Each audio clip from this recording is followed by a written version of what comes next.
Halo semuanya, perkenalkan nama saya Kalista Misioneri Baru-Barus dengan NIM 250570974146. Di video ini saya akan membahas ringkasan saya dari 2 jurnal yang membahas tentang pemanfaatan teknologi dan algoritma dalam bidang pendidikan dan penanganan kondisi darurat. Pertama, saya akan bahas jurnal yang berkaitan dengan pengembangan e-learning berbasis simulasi virtual untuk pembelajaran sistem operasi.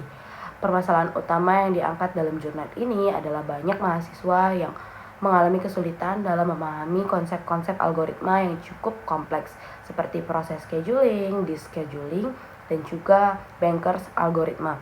Materi ini biasanya bersifat abstrak dan sulit divisualisasikan jika hanya melalui penjelasan teori di kelas. Untuk mengatasi masalah tersebut, peneliti mengembangkan sebuah tools atau media pembelajaran berbasis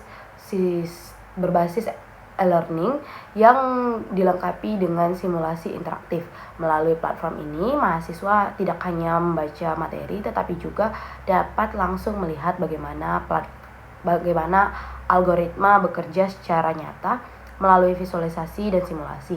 Selain itu, tersedia juga fitur latihan soal dan evaluasi untuk mengukur pemahaman siswa.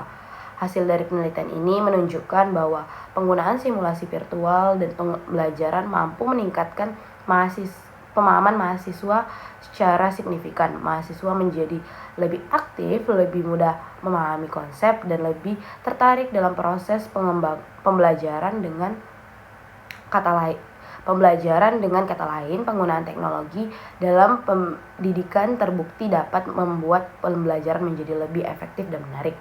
Selanjutnya masuk ke jurnal kedua, yaitu membahas tentang penerapan algoritma banker dalam sistem distribusi bahan darurat.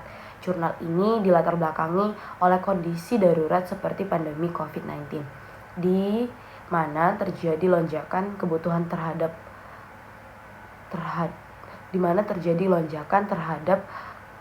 kebutuhan bahan penting seperti obat-obatan, alat kesehatan, dan kebutuhan pokok lainnya.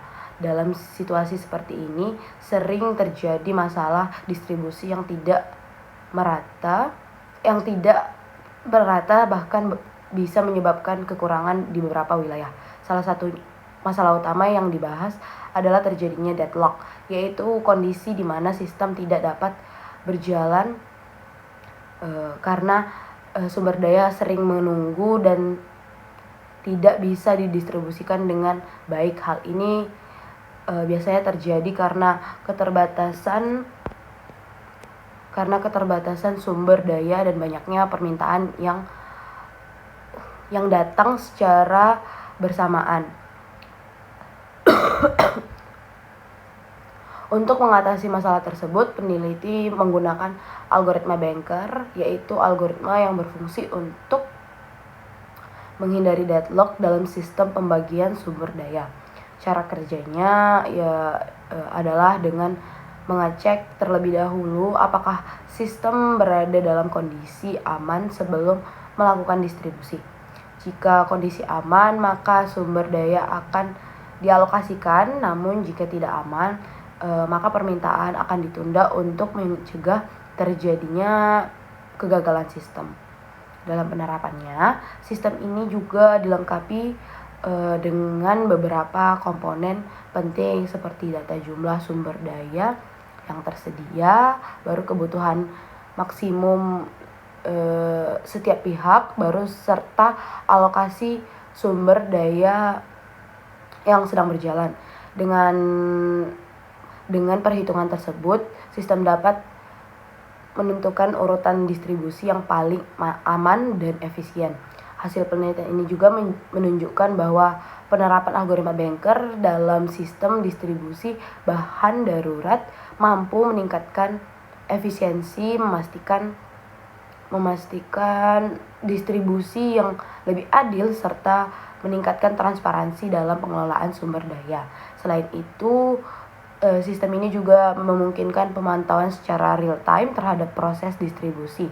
Sebagai kesimpulan dari kedua jurnal yang saya ringkas atau saya resume, dari resume ini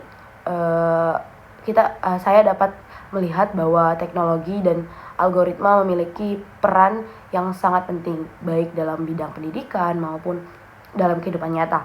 Dalam pendidikan, teknologi seperti simulasi virtual dapat membantu meningkatkan pemahaman siswa. Sementara itu, dalam situasi darurat, algoritma seperti Banker dapat digunakan untuk mengelola sumber daya secara efektif dan menghindari masalah yang kompleks seperti deadlock.